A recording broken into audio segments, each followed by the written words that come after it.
श्रीमते रामानुजाय नमः। ध्येयं सदा परिभवग्नमविष्टदोहम् तीर्थास्पदं शिवविरञ्चिनुतं शरण्यं भृत्यार्थिहं प्रणतपालभवाब्धिपोतं वन्दे महापुरुष ते चरणारविन्दम्।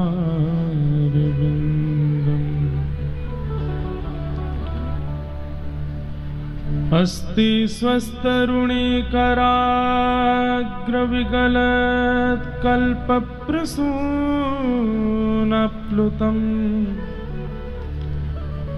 वस्तु प्रस्तुतवेणुनादलहरी निर्वाणनिर्व्याकुलम्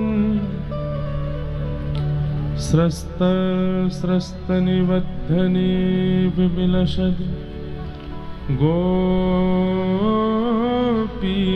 सहस्राव्रतम्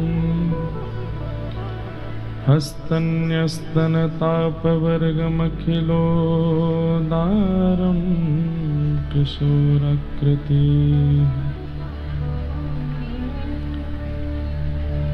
कृष्णत्वदीयपदपङ्कजपञ्जरान्ते अद्यैव मे विशतु मानसराजहंस प्राणप्रयाण समये कफवातपित्तैः कंठावरोधन विधो स्मरणं कुतस्ते। लक्ष्मीनाथ समारंभां नाथयामुनमध्यमाम् अस्मदाचार्यपर्यन्तां वन्दे गुरुपरम्पराम्। जय जय श्री राधारमण जय जय नवल किशोर जय गोपी चितचोर प्रभु जय जय माखन चोर। बहुत सुंदर पद है। श्री चैतन्य महाप्रभु के 2 दिन से हम लोग चरित्र का श्रवण कर रहे हैं और आज तीसरा दिन भी उसी चरित्र में ही व्यतीत करने वाले हैं। एक भाव जो आप सुनेंगे ही, महाप्रभु जी बहुत वर्षों तक वृंदावन के लिए विलाप करते रहे लेकिन जा नहीं पाए और अनेक वर्ष व्यतीत होने के बाद बड़ी मुश्किल से याचनाएं करते हुए अपने भक्तों से प्रार्थना करनी पड़ गई महाप्रभु जी को, तब उन्हें वृंदावन जाने की अनुमति प्राप्त हुई।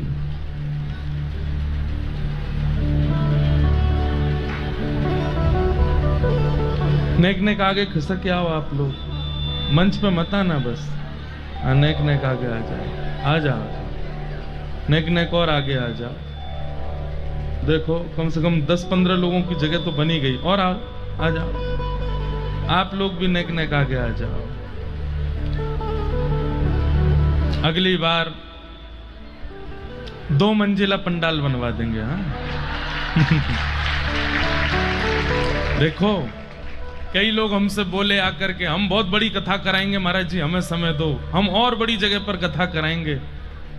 कथा बड़ी जगह हो रही है ये बड़ी बात नहीं है, बड़े लोगों के सन्निधि में हो रही है ये बड़ी बात है। आप जगह तो बड़ी ढूंढ लोगे लेकिन सरसकुंज से बड़ी जगह थोड़ी मिलेगी। और भैया हमारे वृंदावन की तो रीति है, बड़ो बड़ो ना है वृंदावन, छोटो छोटो है। गली भी छोटी छोटी है कि लाला आवे तो लाला ही फंस जाए, निकल के भाग नहीं पाए। अब गोविंद देव जी यहाँ आ जाएंगे तो फंसे ही जाएंगे, कैसे भागेंगे फिर?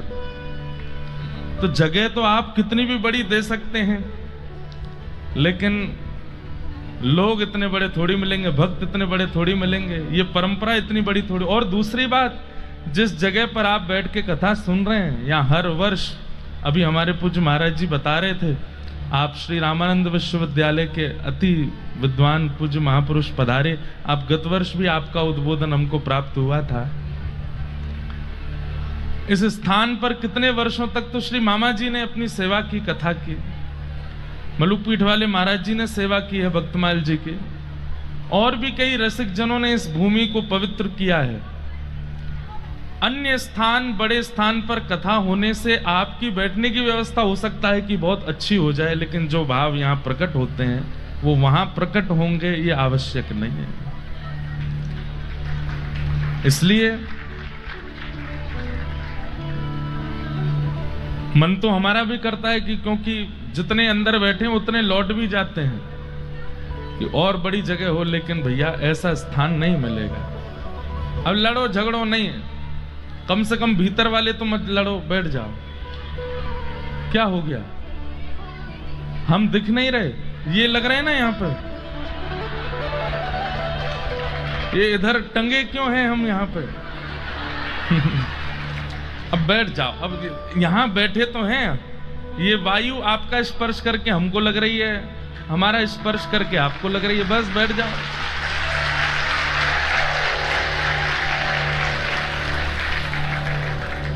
इधर देख लो यहाँ पे, हाँ। और ये देखो, आपको हम नहीं दिख रहे, लाल जी दिख रहे हैं कि नहीं? उनको देख के सुनो, क्या बात करी, हमको कहा देखना, बूढ़े हो जाएंगे कछु दिना में, फिर कौन देखेगा?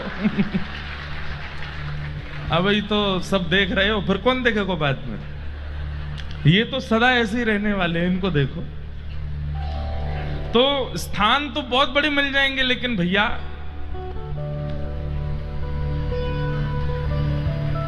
ऐसी अनुभूति सब जगह नहीं हो सकती है। इसलिए देखो, गैया भी बैठी हैं, वो भी कथा सुन रही हैं। गौ माता सहित ये श्रोताओं का पंडाल है, आनंद है। जितने भीतर आ गए अच्छी बात है, वेलकम। लेकिन आपको ये लग रहा होगा कि हमारे लिए जगह नहीं है। ये जितने बैठे हैं, ये यहाँ 1-1, 12-12 बजे से आके बैठ जाते हैं। ले इधर वाले भी, वाह भाई। चलो, 3 बजे घर से निकले थे, यूपी से आए हो कथा सुनने, वाह भाई, बैठ गए। चलो, तो हम क्या निवेदन कर रहे थे? एक बहुत सुंदर पद है, चैतन्य महाप्रभु बहुत वर्षों तक वृंदावन नहीं जा पाए, तो महाप्रभु जी मानो वृंदावन की याद जब करते होंगे तो यही भाव गाते होंगे। सब लोग गाना, वृंदावन क्यों ना भये हम मोर, वृंदावन क्यों ना भये हम मोर, वृंदावन क्यों ना भये हम मोर, वृंदावन क्यों ना भये करत निवास गोवर्धन ऊपर, करत निवास गोवर्धन ऊपर, करत निवास गोवर्धन ऊपर, करत निवास गोवर्धन और निरखत नंद किशोर,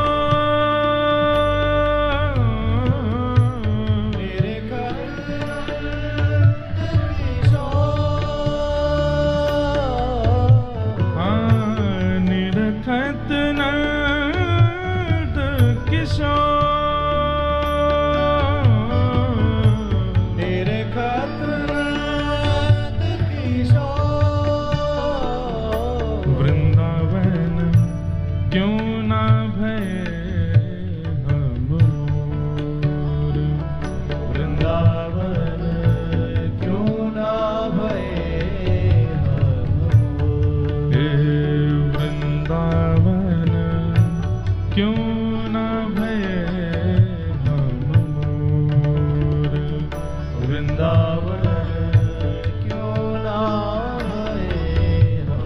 जय हो। हम मोर क्यों नहीं हुए वृंदावन के? मोर बनकर के आते, श्री गिरिराज जी के ऊपर बैठते और वहीं बैठ कर के निरखत नंद किशोर ठाकुर जी को देखते। आप कहेंगे कि ठाकुर जी यत्र तत्र तो दिखते नहीं है, तो फिर कैसे दिखते? अरे वृंदावन के कोई जीव बनकर के आते, किसी भी मंदिर में पहुंच जाते, वहां जाकर के किसी भी झरोके में बैठ कर के ठाकुर जी का दर्शन करते। इतना प्रसाद सारे मंदिरों में बनता है, हर मंदिर का एक दिन का प्रसाद पा लेते, और कुछ नहीं तो निश्चित रूप से वृंदावन वास करने की जो पद्धति है वो पद्धति प्राप्त होती। वृक्ष के ऊपर निवास करते, फल का सेवन करते, यमुना जी का जलपान करते, संतों का दर्शन करते और ठाकुर जी की मधुर लीलाओं का अनुभव करते। महाप्रभु जी के चित्त में मानो जैसे कभी कभी ये भाव आता है कि मैं मोर ही बन जाता वृंदावन का और वहां फिर लीला आस्वादन करता। वही बात यहां पर गा रहे हैं, क्यों ना भय वंशी कुल सजनी, क्यों ना भय वंशी कुल सजनी, क्यों ना भय वंशी कुल सजनी, क्यों ना भय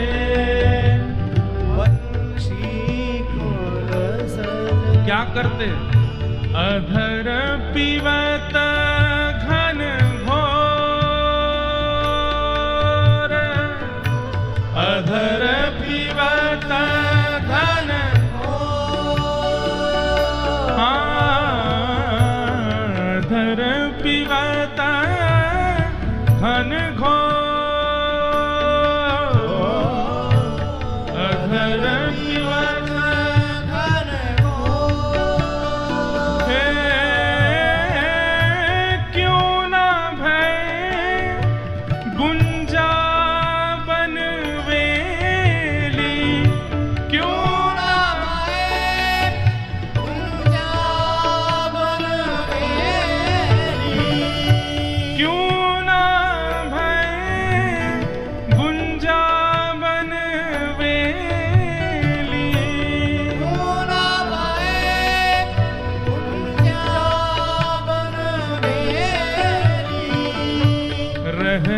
श्याम जू की ओ रहत श्याम जू की ओ, रहत श्याम जू की ओ, रहत श्याम जू की ओ। हमारे वृंदावन के आचार्य कहते हैं सबसे बढ़िया जीवन किसका है? बोले वृंदावन के वृक्ष वल्लरियों में प्रकट होने वाले पुष्पों का है। बोले क्यों? बोले जैसे ही प्रकट होते हैं और प्रकट होकर के अपनी युवावस्था में आते हैं, मतलब जैसे ही खिल जाते हैं, तभी एक माली उनको तोड़ लेता है और तोड़ करके उनको माला में पिरो करके सीधे श्री राधा वल्लभ जी, राधा रमण जी, बिहारी जी, मदन मोहन जी सब जगह दियाता है। मतलब जैसे ही होश संभाला उसने, उसके अंदर गुण प्रकट हुआ, सुगंधी का, सुंदरता का, तुरंत ठाकुर जी के समीप चला गया। ठाकुर जी पूरे दिन उसको गले में धारण करते हैं और संध्या होते होते वो मुरझा जाता, मतलब उसके प्राण निकल जाते हैं। आचार्य चरण कहते हैं कि गुण प्रकट होते ही ठाकुर जी ने स्वीकार किया और जैसे ही उसका जीवन समाप्त हुआ, ठाकुर जी के तन पर ही उसका जीवन समाप्त हो गया। जीवन का यही उद्देश्य हो एक वैष्णव का, जब होश संभाले तब से कृष्ण रटे और अपनी अंतिम श्वास तक कृष्ण के समीप ही रहे। इसलिए आचार्य चरण वेदना से कह रहे हैं कि हम वृंदावन के गुंजा वृक्ष क्यों नहीं हुए? क्यों ना भय गुंजा बन बेली, क्यों ना भय गुंजा बन बेली, रहत श्याम जू। उसका कारण यह कि बार बार कोई मयूर श्री जी को बहुत प्रिय है। श्री जी उसको बार बार अपने हाथ से फेरते हैं। ठाकुर जी बाबा उठाए करके यहाँ दल्ले, बोले तू मेरे गालन के पास ही रहे, यही मेरे आसपास ही रहे, नेत्रन नु देखता रहे, गालन को देखता रहे, नासिका को देखता रहो, मैं तो वह देखता रहूंगा। कभी कोई यमुना जी की मत्स्य ठाकुर जी को बहुत प्रिय लग जाती है, ठाकुर जी उसको यहाँ पर धारण कुंडल आकृति में यहाँ धारण कर लेते हैं। तो ये कुंडल नहीं है, ये ठाकुर जी की लटकन जैसी है जो ठाकुर जी यहाँ धारण करके घूमते हैं ताकि उससे और सुंदर शोभा बने। क्यों ना भय मकराकृत कुंडल, क्यों ना भय मकराकृत कुंडल, श्याम श्रवण झक झो, श्याम श्रवण झक झो, हे परमानंद दास को ठाकुर, परमानंद दास को ठाकुर, परमानंद दास को ठाकुर, परमानंद दास को ठाकुर, गोपिन के चित चो, गोपीन के चित जो, गोपिन के चित चो, गोपीन के चित जो, वृंदावन क्यों ना भय हम,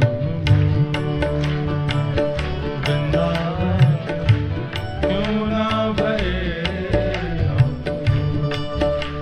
श्री वृंदावन क्यों ना भय हम, वृंदावन क्यों ना भये वृंदावन क्यों ना भय हम, वृंदावन क्यों ना भये करत निवास गोवर्धन ऊपर, करत निवास गोवर्धन ऊपर, निरखत नंद किशोर, निरखत नंद किशोर, वृंदावन क्यों ना भय हम, वृंदावन क्यों ना भय हम, वृंदावन क्यों ना भय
हरि श्यामा तेरो नाम, प्यारो श्री वृंदावन धाम कियो।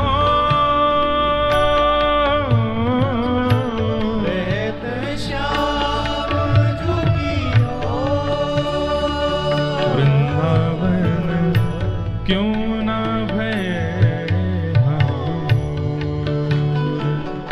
वृंदावन क्यों ना भय हम, हाँ वृंदावन क्यों ना भय हम मोर। वृंदावन क्यों ना भय। श्री वृंदावन बिहारी लाल की।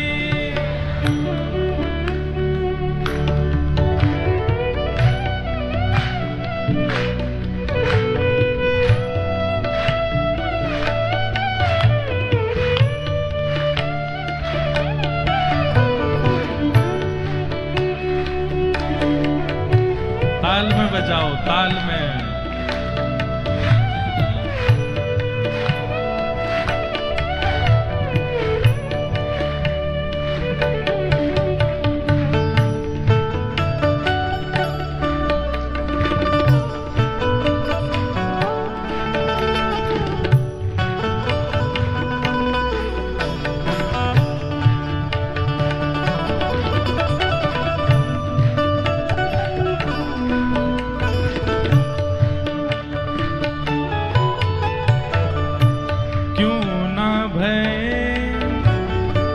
मकराकृत कुंडल क्यों ना भय, मकराकृत क्यों ना भय, मकराकृत कुंडल क्यों ना भय।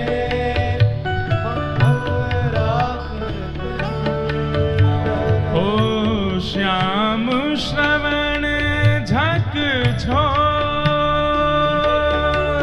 हाँ श्याम श्रवण हे श्याम श्रवण झक झोर। श्याम श्रवण झक। अच्छा एक चीज आपको बताएं, कभी कभी आप मंदिर में देखते हैं ठाकुर जी ऐसे कुंडल पहनते हैं इतने बड़े। कभी विचार किया कि यशोदा मैया इतने बड़े बड़े कुंडल कानन पे पहना देवे, मैया को यूं ना लगती होगी लाला इतने बड़े कुंडल पहन के गैया चरावे जावे को। ऐसे मयूर मयूर, कभी मयूराकृत, कभी मकराकृत, कभी मत्स्याकृत, इतने बड़े कुंडल ठाकुर जी पहनते हैं। यहाँ पर पहन करके जाते हैं, पूरे कान के ऊपर जैसे मानो कुछ पहन लेते हो। श्रम नहीं होता होगा ठाकुर जी को। यहाँ पे भैया ने एक बार शांति कराए दो, और ये जितनी इनकी मीटिंग चल रही है इधर अंदर बैठ के इनको भी बोलो कि इधर बैठे सर। क्या बता रहा था मैं? हाँ मकराकृत कुंडल। तो मैंने एक बार मेरे मन में आता है, कभी कभी लाल जी को भी धराते हैं ना, मकराकृत, मत्स्याकृत, मयूराकृत। अभी तो देखो ये इस श्रृंगार में तो ठाकुर जी ने कुंडल पहना है। अभी ऊपर वाले कुंडल का भाव क्या है पता है? ये ठाकुर जी ने ऐसे पुष्प यहाँ लगा रखे हैं, और नीचे वाला जो है ये कुंडल है। अब जब बताऊं तब दिखावे ना है। हाँ ये बात, ये ऊपर वालों कहा है, ये ऊपर वाले ठाकुर जी ने अपने कानन के ऊपर लगा रखे हैं। अब चाहे वो पुष्पों के हो, अब हमारे लाल जी के तो पुष्प आएंगे ही नहीं, खुद ही ढक जाएंगे, इसलिए मोतियों के पुष्प कान के ऊपर हैं, और नीचे वाले जो हैं ये कुंडल हैं ठाकुर जी के। लेकिन कई बार कई श्रृंगारों में पूरे कान के ऊपर में ऐसे, अब मुँह दिखा दे लाला, अब मुँह दिखा दे। हाँ तो कई बार श्रृंगार में कथा क्या बता रहा था, हाँ तो इतने बड़े बड़े पहनते हैं ठाकुर जी। मैं मन में आई कि जब लाल जी को धराते, मैंने यशोदा मैया इतने बड़े बड़े कुंडल धरा दे, ऐसा लगे कि मयूर आकृति बना करके कानन के ऊपर यूं पहन के घूमते होंगे ठाकुर जी। लेकिन तब बाद में क्या पता चली ठाकुर जी कुंडल तो नीचे ही पहनते हैं, ये जो ऊपर पाग पहनते हैं ना, या पाग में लटका लें मयूर और मकराकृत आदि कुंडलों को, वो ऐसे लटके रहते हैं, ठाकुर जी छुए नहीं रहते। और जब जब ठाकुर जी चलते हैं तो फिर ऐसे उनको ऐसे अधर अधर करते चलते हैं, ताकि दूर से स्वरूप बने। वो कानों में नहीं पहनते हैं ठाकुर जी, जो पाग ऊपर पहनी है उसके नीचे के छोड़ में लटका लेते हैं, ऐसे खुंटी बांध के ऐसे वो लटके रहते हैं। तभी इस भाव में कहा श्रवण सुनत झकझोर। तो जैसे मधुमंगल कछु कहवे तो ठाकुर जी कहा करें वह कुंडल अब बोल में सुनाई नहीं दई, कहा कह रो। तो बार बार उस मकराकृत मयूराकृत मत्स्याकृत कुंडल को ठाकुर जी पकड़ते हैं, फिर उठाते हैं, फिर यहीं दल लेते हैं। वो यहीं रहते हैं, हल्के हल्के रहते हैं। और जब गर्मी आ जाती है तो ठाकुर जी ऐसे गुंजा मालाओं के वो ऐसे धारण कर लेते हैं, तो वो भी ठाकुर जी के यहीं रहते हैं।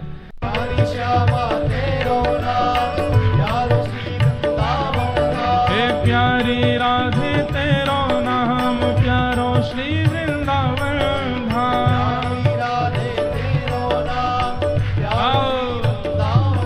हे जय जय श्यामा जय जय श्याम जय जय श्री वृंदावन धाम।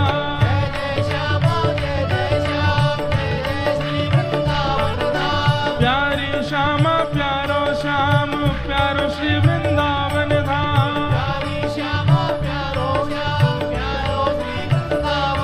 हे प्यारी श्यामा प्यारो श्याम प्यारो श्री वृंदावन धाम।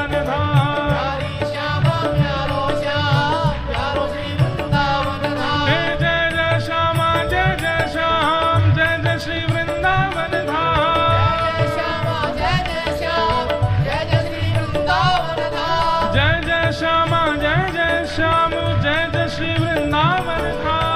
जय श्यामा जय जय श्याम जय जय श्री वृंदावन धाम। हे जय जय श्यामा जय जय श्याम जय जय श्री वृंदावन धाम।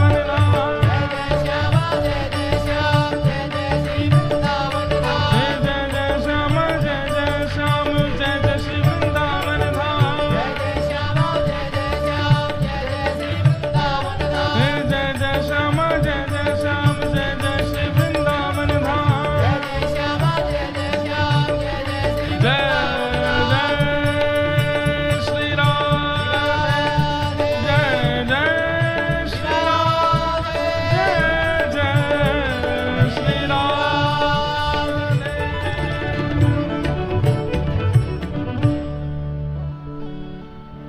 बोलो वृंदावन बिहारी लाल की, श्री राधा रमण लाल की, श्री राधा वल्लभ लाल की, श्रीमद् भागवत महापुराण की, श्री भक्तमाल जी की, श्री राधा गोविंद देव लाल की, श्री राधा गोपीनाथ की, श्री राधा मदन मोहन लाल की, श्री राधा विनोदी लाल की, श्री राधा दामोदर लाल की, श्री राधा माधव लाल की, श्री राधा सरस बिहारी लाल की। परम पूजनीय श्री परमहंस चक्र चूड़ामणि महामुनिंद्र श्री व्यास नंदन भगवान श्री सुखदेव जी महाराज की, आचार्य महाप्रभु स्वामी श्री श्याम चरणदास जी महाराज की, परम रसिकाचार्य अनंत श्री विभूषित श्री बड़े दादा गुरु सरकार स्वामी श्री माधुरी शरण जी महाराज की, परम रसिकाचार्य अनंत श्री विभूषित श्री छोटे दादा गुरु सरकार स्वामी श्री रसिक माधुरी शरण जी महाराज की, वर्तमान विराजमान श्री सुख संप्रदाय पीठाधीश्वर परम पूज्य श्री स्वामी श्री अलवेली माधुरी शरण जी महाराज की। जय जय श्री राधे जय जय श्री राधे जय जय श्री राधे। प्यारे गिरधर लाल की। परम मंगल में प्रात प्रखलेश्वर अकारण करुणा वरुणालय भक्तवांछा कल्पतरु प्यारे श्री गिरधर लाल जी की महती कृपा से हम आप सब लोग जयपुर में सरस निकुंज के आचार्य महाप्रभु स्वामी श्री श्यामचंद्र दास जी के 332वें प्राकट्य महोत्सव के उपलक्ष्य में श्री भक्तमाल जी की कथा श्रवण कर रहे हैं। मंच पर विराजमान समस्त संत वृंद, पूज्य महाराज जी, समस्त आचार्य वृंद, समस्त विप्र वृंद, विद्वत वरेण्य महानुभाव, गंधर्वजन और आप सभी श्रोता भाई बंधु मातृशक्ति, सबको जय श्री कृष्ण, जय सिया राम, जय श्रीमन नारायण, जय जय श्री राधे। ठाकुर जी की महती अनुकंपा हुई है। तानपुरा थोड़ा बढ़ा दीजिए।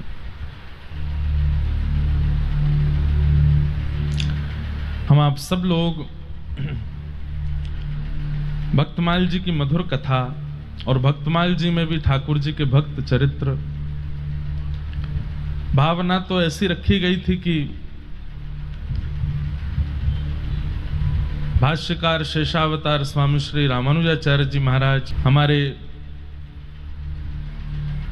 ठाकुर जी के रूप में ही और श्री राधा भाव में रूप में प्रकट हुए श्री कृष्ण चैतन्य महाप्रभु के मधुर भाव और श्रीमद् वल्लभाचार्य जी के इन तीनों महापुरुषों के चरित्र श्रवण करें।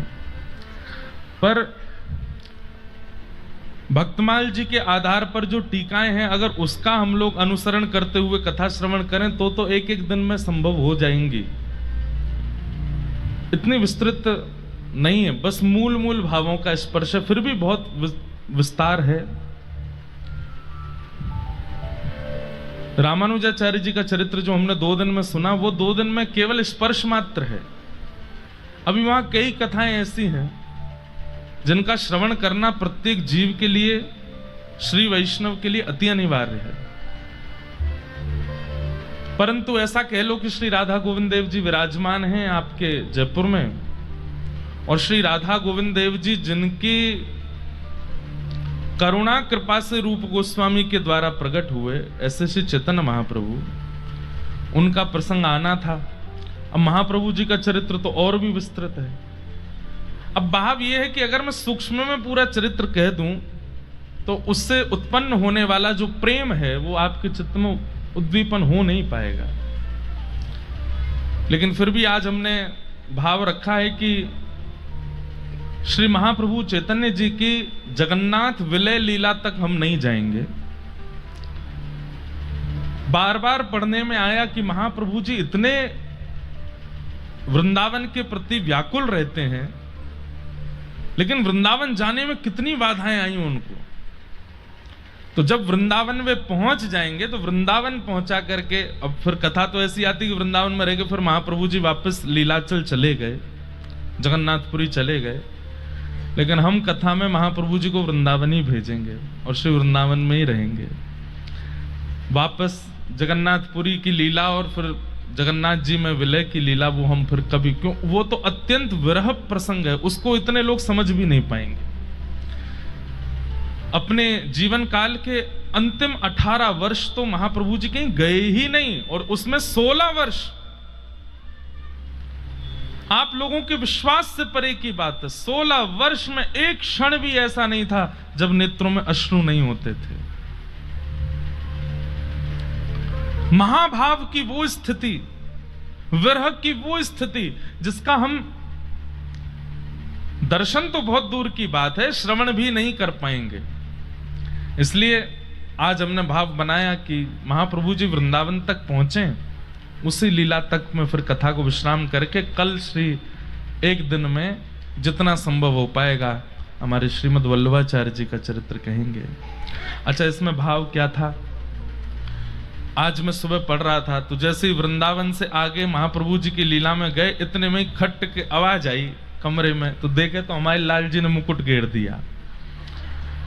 तो मेरे मन में तो चल ही रहा था कि महाप्रभु जी वृंदावन के लिए इतने वेदना में रहे हैं, वापस लीलाचल क्यों गए वो अभी कथा में आपको पता चलेगा। लेकिन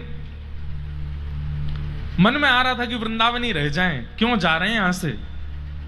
लेकिन फिर जैसे ही मैंने पन्ना पलटा तो आगे उसमें लीला आई कि वृंदावन से लीलाचल की लीला। बस ये मैं पढ़ा ही था पहला अक्षर, इतनी आवाज आई तो देखे तो लाल जी हमारे मुकुट फेंके पड़े हैं, संकेत कर दिया, बोले नहीं वृंदावन ही रहने दो, आगे मत जान दो। भैया आप सब तो निमित्त मात्र हैं, मुख्य श्रोता तो इस कथा के यही हैं, यही सुन रहे हैं। तो दो भाव से ठाकुर जी ने संकेत किया, ऐसा मुझे अनुभव हुआ। पहला भाव तो कि महाप्रभु जी को वृंदावन ही मेरे पास रहने दो, अब मत भेजो लीलाचल। लीलाचल भी वृंदावन है, वहां जगन्नाथ नाथ विराजमान है, परंतु फिर भी चेतन महाप्रभु की दृष्टि से वो वृंदावन है, पर हमारी दृष्टि से जगन्नाथपुरी है। दूसरा भाव मन में आया कि मानो गिरधर लाल जी कह रहे हैं, जिनने मुंह को विराजमान कियो, मुंह को हृदय से लगायो, मुंह को प्रसाद पवायो, मेरी सेवा पूरे विश्व में विस्तृत करी, उन महाप्रभु जी को चरित्र भी तो सुनाओ। तो वल्लभाचार्य जी का चरित्र भी है। तो इसलिए आज महाप्रभु जी की लीला हम वृंदावन पहुंचे, वहां तक श्रवण करेंगे और उसके बाद फिर हम कल श्रीमद् वल्लभाचार्य जी का चरित्र श्रवण करेंगे। और अगली बार जब यहां भक्तमाल की कथा होगी, कब होगी वो अगली साल तो 1 महीने का समय दिया हमने, लेकिन जिस प्रकार से हमारी उथल पुथल चल रही है जीवन में, ना सोने का समय है ना बैठने का समय है, उस हिसाब से तो हमारा बहुत मुश्किल हो पाएगा। लेकिन कथा तो हमें करनी है, क्योंकि डोज तो सरस कुंज से ही मिल रही है हमको। पूरे विश्व में जो भी हम बांट रहे हैं, इत्र की शीशी फोड़ दी है महाराज जी ने सिर पे। अब चाह करके भी सुगंधी रुक नहीं रही है, सबको पहुंचे ही रही है। ये कृपा प्रसादी महाराज जी की है, ये कृपा प्रसादी सरस निकुंज की है, जो ये रस सब तक आ रहा है। तो 1 महीना की तो नहीं कर पाएंगे, आप ही परेशान हो जाओगे मुझसे। लेकिन ना महाराज जी करूंगा, कथा तो करूंगा ही, वहां में कहा है। नहीं, कल महाराज जी ने एक ऐसी बात कही, मैं भावुक हो गया रात्रि में। कल महाराज जी बोले, हमें तो ऐसा लगे हमारे बक्सर वाले मामा जी दोबारा आ गए हैं जयपुर। हमारी तो योग्यता नहीं कि हम मामा जी की चरण रज भी बन सकें। मैं तो उनका दर्शन ही नहीं कर पाया, मेरा दुर्भाग्य। किए तो हैं पर स्मृति में नहीं है। हमारी माता जी पर तो इतनी कृपा मामा जी की, नाना जी ने इतना संग किया मामा जी का। बाबा, हमारे मोहन बाबा आदि सब बताते रहे, बोले आपके नाना जी तो हाथ पकड़ पकड़ के मामा जी को ले जाते थे।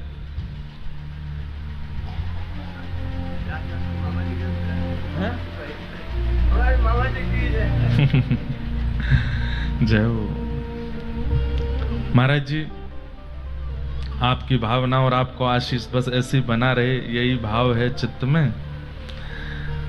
तो आएंगे अगले वर्ष भी, तो अगले वर्ष जब आएंगे तब अष्ट सखाओं पर सुनाएंगे। हमारे सूरदास जी से लेकर के श्री चतुर्भुज दास जी, अब उनके चरित्र भी हमने कई बार कहे हैं कथाओं में, पर उनमें भी इतनी विस्तारता है और गूढ़ताएं हैं और ऐसे ऐसे पद हैं जिनको हम कभी कभी कहीं कहीं गा देते हैं। कितने पद तो ऐसे हैं वो दोबारा रिपीट ही नहीं हुए कथा में, एक बार कहीं गव गए, अचानक याद आ जाते हैं तो गा देते हैं। तो एक बार अष्ट सखाओं पर हमारे प्यारे गिरधर लाल जी को जिन्होंने खूब रिझाया, खूब आनंद कराया, ऐसे हमारे अष्ट सखा कितना नेह करते हैं, कितना आनंद कराते हैं श्री ठाकुर जी को पद गा गा करके। जिनको बुला बुला करके ठाकुर जी घोड़ा बनाते हैं, गोविंदास को बैठ मैं तो पे बैठूंगा, अम्मू को डुला के ला। कुम्मन दास जी के कंधा पे बैठ के चोरी करने जाते हैं एक गोपी के यहां पर, इसी कलिकाल में। एक बात कहता हूं, बुरा नहीं मानना कान पकड़ के, हमारे वृंदावन में जितने भी ठाकुर भय ना, प्रकट है कि विराज गए, पर प्रकट है कि लीला तो इन्होंने ही की ब्रज वृंदावन में। प्रकट होने के बाद में श्रीनाथ जी ही डोले हैं ब्रज में, श्रीनाथ जी ने ही आनंद कराया है। बाकी सब लाला तो प्रकट है कि विराज गए मंदिर में। ऊधम इन जैसे कोई ने नहीं किए या कलिकाल में। तो हमारे हृदय के लाला हैं, तो इनके 8 सखाओं की चर्चा सुनाएंगे अगली बार। और लोकेश भैया देख लियो, 2 मंजिला बन जाए तो पंडाल, ऊपर भी बैठ जाए नीचे भी बैठ जाए, बहुत कम पड़ेगा, 3 मंजिला बनाना पड़ेगा। आइए श्री गौर हरि के पावन चरित्र में हम लोग प्रवेश करते हैं। कल हम लोग श्रवण कर रहे थे कि महाप्रभु जी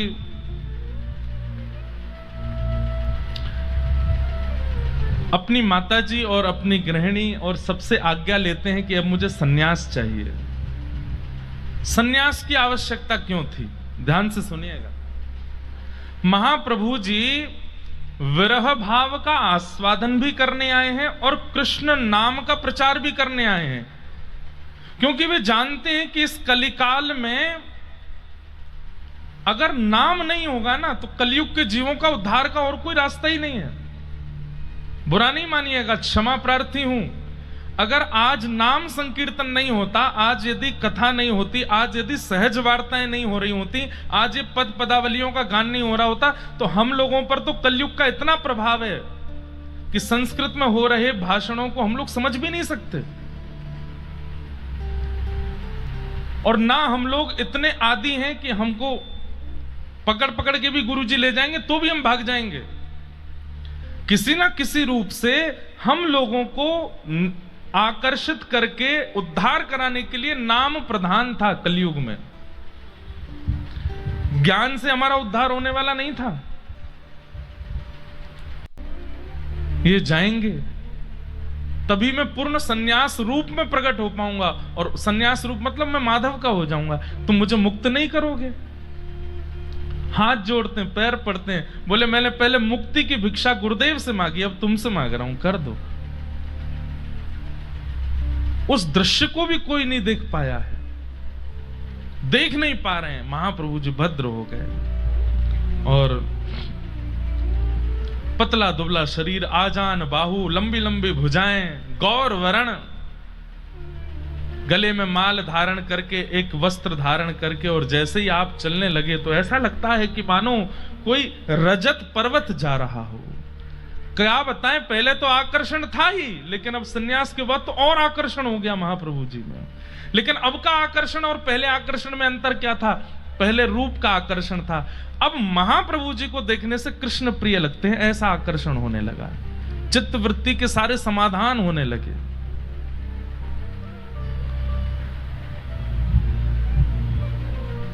बहुत लीलाएं हुई, तभी आपके अभिन्न बड़े भ्राता स्वरूप श्री बलराम जी के अवतार श्री नित्यानंद महाप्रभु पधारे। मैं फिर कह दूं, कथाएं बहुत विस्तृत हैं, मैं केवल स्पर्श मात्र कर रहा हूं। नित्यानंद महाप्रभु आए और श्री नित्यानंद महाप्रभु जब आए, महाप्रभु जी का उनके साथ में भेंट हुई, आनंदित हो गए। एक तो कन्हैया है, दूसरे बलराम जी हैं। तो पहली दृष्टि में तो प्रणाम किया, दूसरी दृष्टि में महाप्रभु जी आप बोले, भैया आ गए आप यहां भी? बोले कि लाला तू जहां जहां जाएगा वहां तो मैं आऊंगा ही। चैतन्य महाप्रभु उपदेश दे रहे हैं, बहुत ध्यान से सुनना। बोले लाला अब कहा करनो ये बता। बोले भैया वध तो बहुतन के किए, उद्धार बहुतों का किया। अब ना तो उद्धार करना है और ना वध करना है। अब जो सामने आ जाए उसको स्वीकार करना है, चाहे कितने भी गुण से युक्त हो, चाहे कितने भी अवगुणों से युक्त हो, उसको स्वीकार करना है। अब किसी को भी अस्वीकार नहीं करना है।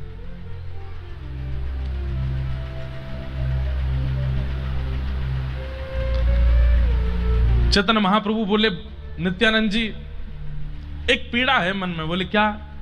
हम लोग श्रीवास के घर पर कीर्तन करते हैं, सब लोगों को बुलाते हैं, 2-4 दिन तो सब लोग आए, लेकिन अब धीरे धीरे लोग बाग आते नहीं हैं, हम गिने चुने लोग ही कीर्तन करते हैं। यहां लोगों की संख्या नहीं आती कीर्तन में। लोगों को जाकर के बोलो तो वे कहते नाम कहने से क्या होगा, नाम गाने से क्या होगा, नाम गाने से कुछ भला होगा हमारा। अब उन्हें ज्ञान देने के लिए प्रवचन करते हैं तो उनके अंदर वो धैर्यता नहीं है कि वो प्रवचन समझें। नित्यानंद महाप्रभु बोले तो फिर क्या करना है, आप आज्ञा करो। बोले अब जाना है घर घर जाके उनके द्वार पर खड़े होकर के भिक्षा मांगनी है। द्वार पर जाकर के कहना भिक्षाम देहि, भिक्षा दीजिए। और प्राचीन भारत में यह नियम रहा था कि द्वार पर अगर कोई मांगने आ जाए तो उसको खाली हाथ जाने नहीं देते थे, देते ही थे। बोले भिक्षा की भावना से जाना है और जब भिक्षा लेकर के आवे तो भिक्षा में हरि नाम मांगना है, भिक्षा में केवल प्रभु का नाम मांगना है। और अगर कोई तब भी नाम ना देवे तो उसके सामने हाथ जोड़ करके उसके पैर पूछ करके कहना है तुम्हारे जीवन में जितने पाप हैं वो सब हमारे ऊपर आ जाएं, उनको हम भोग लेंगे, तुम बिल्कुल मुक्त हो जाओ। बस एक काम कर दो, एक बार हरि बोल बोल दो, बस एक बार हरि बोल बोलो और कुछ नहीं करना। नित्यानंद महाप्रभु बोले मैं अकेला जाऊंगा, कोई एक सेवक दे दो आप। तो बोले हैं सब लोग बैठे हैं, इनमें से किसी को चुन लो। सारे बैठे थे आसपास। तभी दूर बैठे थे हरिदास ठाकुर, नाम जप कर रहे थे। नित्यानंद महाप्रभु बोले इनको दे दो हमको, इनको लेके जाएंगे। हरिदास ठाकुर जी को लेकर के और श्री नित्यानंद महाप्रभु निकल पड़े हैं। निताई जाए द्वारे द्वारे एक बार हरि बोल, निताई जाए द्वारे द्वारे एक बार हरि बोल, निताई जाए द्वारे द्वारे गौर हरि हरि बोल, निताई जाए द्वारे द्वारे गौर हरि हरि बोल। हे भाई तेरे पांव पड़ूं एक बार हरि बोल, भाई तेरे निताई जाए द्वारे द्वारे गौर हरि हरि बोल, निताई जाए द्वारे द्वारे गौर हरि हरि। दोनों भुजा ऊर्ध्वबाहु कर ली हैं, झूमते हुए निताई जा रहे हैं, नील वस्त्र पहने हुए हैं और द्वार पर जा जा करके केवल एक ही बात कहते हैं, मैया तेरे पांव पड़ूं एक बार हरि बोल, मैया तेरे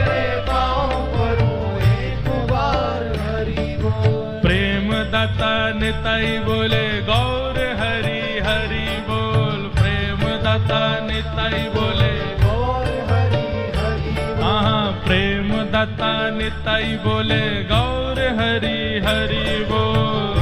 नाम का प्रकट होना बहुत आवश्यक था, नाम की महिमा, कीर्तन की महिमा प्रकट होनी बहुत आवश्यक थी। इसलिए महाप्रभु चैतन्य वो कृष्ण भाव का, राधा भाव का अनुभव भी करने आए हैं और कृष्ण नाम का प्रचार भी करने आए हैं। और आज से 500 साल पहले बंगाल प्रांत में और भारत के कई प्रांतों में अगर कोई सदगृहस्थ ज्ञान देता था तो कोई नहीं सुनता था। बोले ये क्या हमको ज्ञान देंगे, ये खुद संसार में पड़े हैं लोग बाग। क्योंकि उस समय भी 500 साल पहले थोड़े तो ज्ञानी लोग होते ही थे और उनको कोई समझाता था तो लोग बाग सामने वाले प्रश्न कर देते थे, तुम तो खुद ब्याह करे बैठे हो, तुम्हारे खुद के बाल बच्चे हैं, तुम्हारा खुद का पूरा परिवार है, तुम हमको क्या ज्ञान दोगे। इसलिए कहीं ना कहीं लोगों के चित्त में एक गृहस्थ आश्रमी की बातें घर नहीं करती थी, इसलिए सन्यासियों की बात मानते थे लोग। तब महाप्रभु जी ने विचार किया कि अगर मेरे सन्यास ग्रहण करने से मेरी वार्ता लोगों के चित्त में विश्वास के रूप में बैठेगी तो मुझे सन्यास लेना चाहिए। और तीसरी बात, सन्यास क्यों ग्रहण किया। जिस प्रकार गृहस्थ आश्रमी एक कन्या का वर्ण करके जीवन भर के लिए उसका हो जाता है, ऐसी एक सन्यासी सबका त्याग करके हमेशा के लिए ठाकुर जी का हो जाता है। एक प्रकार से सन्यास क्या है, विवाह है ठाकुर जी के साथ। अब ये केवल ठाकुर जी का है, इसको संसार से अब कोई काम नहीं है, इसका जीवन, इसका भोजन, इसका रहन सहन, उठना सोना जागना सब कुछ किसके लिए है? जीव कल्याण और भगवत प्राप्ति। तो सन्यास एक प्रकार की मोहर है कि ये ठाकुर जी का हो गया। इसलिए उस काल में सन्यास लिए बगैर ज्ञान प्रस्तुत करना बड़ा मुश्किल था। इसलिए महाप्रभु जी ने सन्यास का मार्ग चुना। लेकिन विधिवत मां से आज्ञा ली, पिता से पत्नी से आज्ञा ली, और आज्ञा लेने के पश्चात केशव भारती जी के पास आप गए और वहां जाकर के सन्यास ग्रहण किया। आपका नाम निमाई था, आपका नाम गौर हरि था, लेकिन आज सन्यास होते ही आपका नाम रखा गया श्री कृष्ण चैतन्य। आपका नाम बोलो कृष्ण चैतन्य महाप्रभु की। अब मैं तो इतना विस्तार से पढ़ पढ़ के आया हूं कि उन भावों को अगर सुनाने लग जाऊं तो आप लोगों के नेत्रों से अश्रु नहीं रुके। कहते हैं कि महाप्रभु जी को भद्र करने के लिए जो नाई आया था, उसको बुलाया गया, उसको पता नहीं था कि किसको भद्र करना है। महाप्रभु जी सबके प्रिय थे। जैसे वो एक बहुत अच्छा गीत चलता है ना वृंदावन में, वृंदावन का कृष्ण कन्हैया सबकी आंखों का तारा, वृंदावन का कृष्ण कन्हैया सबकी आंखों। इसके आगे वाली लाइन अच्छी नहीं है, वो नहीं गाना है। वो कहते मन ही मन क्यों जले राधिका, है ऐसे ही है क्या है, यही है, अब पता नहीं क्यों मेरे को बस उतना याद आया। तो ऐसे ही चैतन्य गौर हरि बड़े प्रिय थे सबके, क्योंकि उनको देखते ही प्रेम प्रकट होता था, उनको देखते ही भाव प्रकट होते थे। जब नाई बुलाया गया तो उसने आकर के देखा किनको भद्र करना है। ध्यान अवस्था में बैठे हैं, शांत भाव से बैठे हैं श्री चैतन्य महाप्रभु। देख करके उसके हाथ कांपने लगे, बोले मैं वध ना कर लूं अपना। ऐसे सुनहरे केश इनके, मैंने कल बताया ना कथा में, इतने सुंदर थे महाप्रभु जी की उनके रूप लावण्य को देख करके आकर्षित होते थे लोग। भैया अब देखो जगह है ना है, जो खड़े हैं वो खड़े ही रहो, आगे वाले ने सुनन दो, बैठ जाओ। हाँ वहीं बैठ खड़े खड़े सुन लो। ये बालक हैं, ये बेचारे खड़े होकर ही पूरी कथा सुनते हैं। इनको हम रोज देखते हैं, पूरी कथा 3 घंटे 4 घंटे खड़े ही होकर सुनते हैं। आप लोग भी अब जो लेट आए हो खड़े होकर सुनो, और अब जो आ रहे हैं उनसे कह लो भैया यूट्यूब पे सुन लो जाओ। अब बस विक्षेप नहीं करना, कथा में हमको बहुत भाव याद आते हैं तो हम सुना देंगे। तो रोने लगा, मैं कैसे इनके केशों को भद्र कर सकता हूं, मेरे लिए तो ये वध के समान होगा। तब महाप्रभु जी उसके पास जाते हैं और उसके हाथ जोड़ के कहते हैं, अगर तुम्हें पता चले कि कोई जीव पिंजरे में बंद है और अगर उसको मुक्त करने से उसको परम सुख मिलने वाला है तो तुम क्या करोगे? तो नाई कहता है कि मैं उसे मुक्त कर दूंगा। बोले ठीक उसी प्रकार मुझे मुक्त कर दो। श्याम सुंदर मुझे पुकार रहे हैं, मेरे माधव मुझे बुला रहे हैं, और ये केश कहीं ना कहीं बंधन का कारण है। भैया तेरे पांव पड़ू एक बार हरि बोल, तेरे पांव पड़ू एक बार हरि बोल। हे प्रेम दाता निताई बोले गौर हरि हरि बोल, प्रेम दाता निताई भाव से गौर हरि बोल, हरि बोल, हरि बोल, हरि बोल, हरि बोल, हरि बोल, हरि बोल, हरि बोल, हरि बोल, हरि बोल, हरि बोल, हरि बोल। आहा नाम बुलवाऊंगो हरि हरि हरि बोल, नाम बुलवाऊंगो हरि हरि हरि बोल। मैं तो द्वारे अड़ जाऊंगो हरि हरि हरि बोल, द्वारे अड़ जाऊंगो हरि हरि हरि बोल। तब भी कोई नहीं बोलता तो कहते मैं यहीं मर जाऊंगो एक बार हरि बोल, यहीं मर जाऊंगो एक बार हरि बोल। हे निताई जाए द्वारे द्वारे एक बार हरि बोल, निताई जाए द्वारे जाए एक बार हरि बोल। हे प्रेम दाता निताई बोले गौर हरि हरि बोल,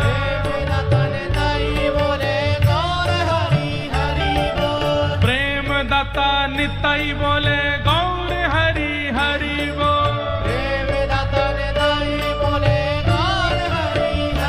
हरि बोल हरि बोल हरि हरि बोल हरि बोल हरि बोल, हाँ हरि बोल हरि बोल। आइए निताई जाए द्वारे द्वारे गौर बार हरि बोल, निताई जाए द्वारे द्वारे, निताई जाए द्वारे द्वारे गौर हरि हरि बोल। मेरी मैया तेरे पाँव पड़ूं एक बार हरि बोल,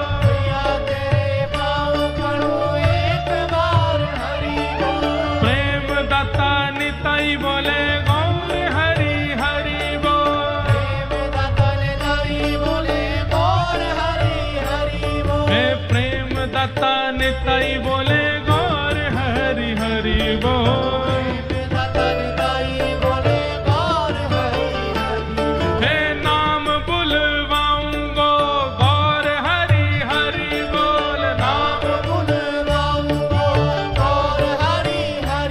मैं द्वारे अड़ जाऊंगो गौर हरि हरि बोल, मैं यहीं मर जाऊंगो गौर हरि हरि बोल,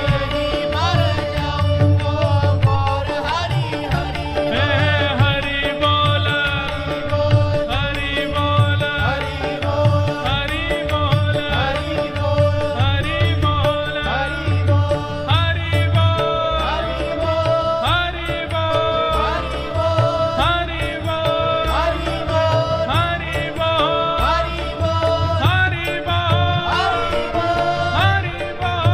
बोल हरि बोल हरि बोल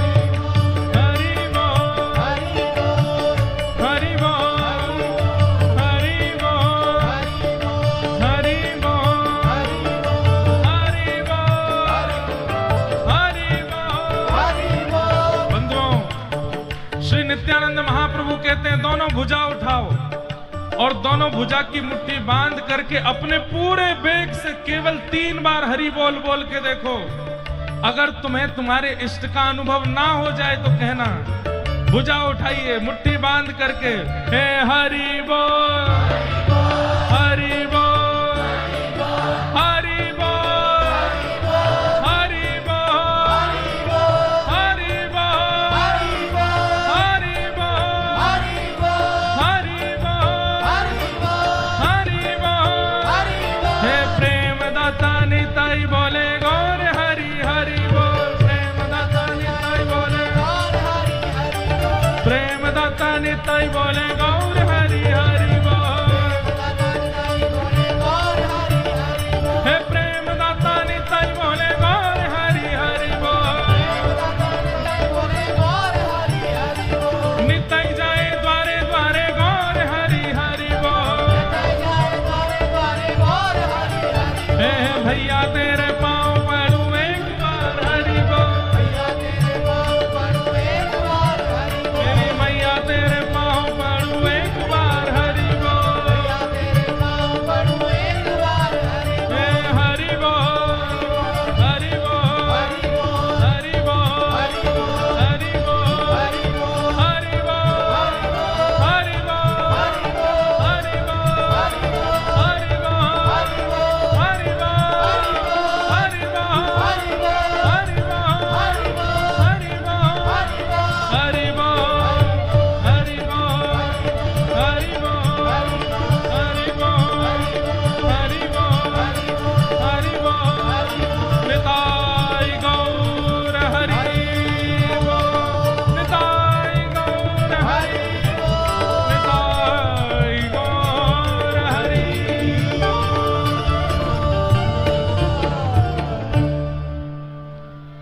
निताई जाए द्वारे द्वारे गौर हरि हरि बोल। निताई जाए द्वारे द्वारे गौर हरि हरि बोल। प्रेम दाता निताई बोले गौर हरि हरि बोल। प्रेम दाता निताई बोले गौर हरि हरि बोल। हे भैया तेरे पाँव पड़ूं एक बार हरि बोल। भैया तेरे पाँव पड़ूं एक बार हरि बोल। मैं नाम बुलवाऊंगा, नाम बुलवाऊंगा, मैं नाम बुलवाऊंगा। नाम बुलवाऊंगा। तेरे द्वारे अड़ जाऊंगा, द्वारे अड़ जाऊं। तेरे द्वारे अड़ जाऊंगा। द्वारे अड़ जाऊं। हाँ भैया तेरे पाँव पड़ूं एक बार हरि बोल। भैया तेरे पाँव पड़ूं एक बार हरि बोल। श्री नित्यानंद महाप्रभु की द्वारे